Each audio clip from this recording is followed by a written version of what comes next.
포스트 코로나가 가계부에 미칠 영향은 어떨까요? 전문가들이 뽑는 키워드 맵을 통해서 가계부에 미칠 영향에 대해서 살펴봤습니다. 안녕하세요. 저는 시니어 라이프 비즈니스를 연구하는 최혁희입니다. 구독하기와 알람 설정으로 최신 컨텐츠를 확인하시기 바랍니다. 지난 시간에 포스트 코로나에 대해서 공공, 민간, 미래 전문가를 통해서 오른쪽과 같은 키워드를 뽑아보았습니다. 이것을 이번 시간에는 시간이 아니라 캐시프로, 즉 가계부 측면에서는 어떤 변화가 있을지를 알아보려고 하는데요. 가계부에 대해서는 SLB 채널에서 전에 조사한 데이터와 함께 또한 최근에 발표된 전체와 저소득 일반의 지출 항목을 통해서 예측해 볼 수 있습니다. 이 배경은요, 저소득인 경우에 전체의 약 한 30% 수준이라고 생각을 하는데요. 일반적으로 코로나 이후에 은퇴자들의 소비 지출의 절감하는 폭은 44% 정도로 알려져 있습니다.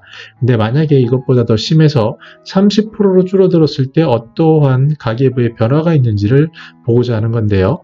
그랬을 때 식료품비, 의류 신발비, 교육비, 교양 오락비, 교통통신비, 이러한 교육비 이런 것들에서 절감폭이 큰 것으로 나타납니다.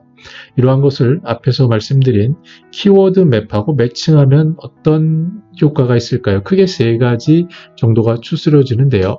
첫 번째는 식료품비와 의류 신발비가 줄어드는 겁니다. 이 부분에 대해서 키워드를 매칭을 하면요, 사이버 안전망이 강화되고 온라인 판매 마케팅이 강화된다는 것으로 뽑아낼 수 있습니다.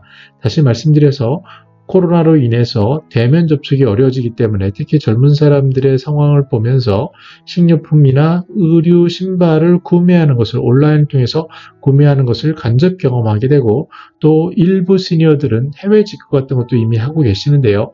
이러한 것들에 대한 사이버, 모바일, 판매, 구매가 늘어날 것으로 보여집니다. 무엇보다 시니어들이 코로나로 인해서 가장 불편했던 것이 은행을 방문하는 건데요. 은행에 방문해서 얼마가 입금이 됐는지 또는 지출을 하고 이런 것들을 하던 생활을 못하게 되는 불편함을 겪고 있습니다.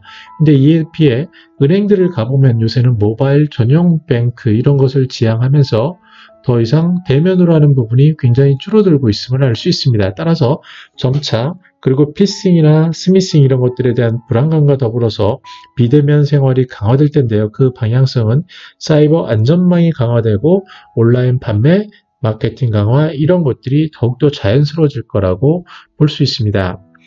두 번째로 볼 것은요, 가구, 가사용품, 교양, 오락비, 교통통신비에 대한 절감이 일어나게 됩니다. 이것은 물리적으로 갈 수 없는 것도 있고요. 비용이 없어서 그런 일이 발생하는데요. 그러다 보니 점차 실내 생활이 강화될 것으로 보여집니다. 그래서 실내 생활이 강화되기 위해 5G라든지 홈 루덴스, 즉 집에서 즐기는 것들이죠. 홈 피트니스 이런 것들도 포함하고요. 또 콘서트 앳홈, 직접 안 가고 이 PC라든지 TV를 연계해서 볼 수 있는 콘서트, 이와 함께 사람은 집에 가두어지게 되고 지역사회에 가둬지게 되지만 마음은 전체 전 인류와 함께 바이러스에 대항하고 어떠한 새로운 공동체를 만드는 신공동체라는 키워드를 만들어냈는데요. 이러한 부분들이 점차 강화되지 않을까 생각이 됩니다.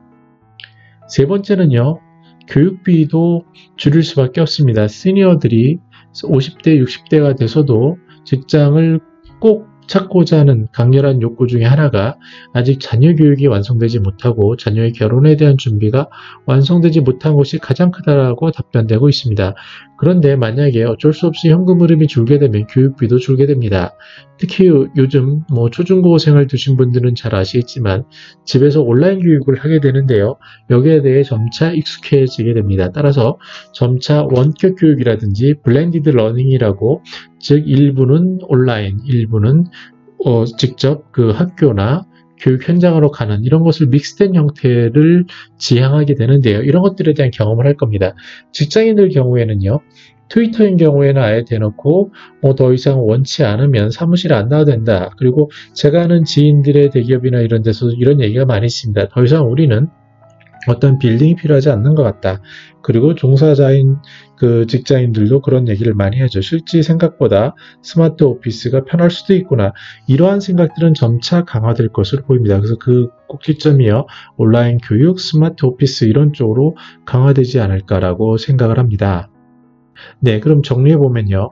포스트 코로나의 가계부에서 변화가 있을 부분은 식료품비, 의류 신발비, 이자 지출 어쩔 수 없지만 이런 부분들은 줄어들 거고요. 식료품비는 가장 기본적인 거라서 더 저렴하고 더 필수적인 것으로 줄어들게 될 겁니다. 그리고 의류 신발비도 더 비싼 것보다는 가성비라든지 편의성 이런 것들을 찾게 될 것으로 예상이 되고요.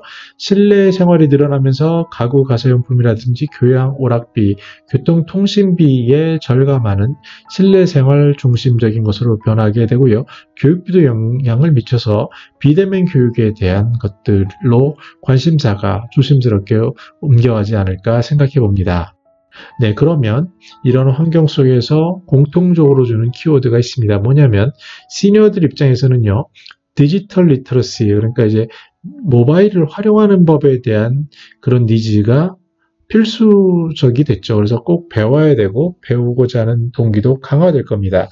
따라서 이러한 시니어를 상대로 하는 그런 기업이라든지 개인은 이러한 시니어들이 필요한 욕구인 디지털 리터러시에 대해서 굉장히 그들의 눈높이에 맞는 그러한 컨텐츠를 제공해 주는 것이 필요하지 않을까라고 생각해 봅니다.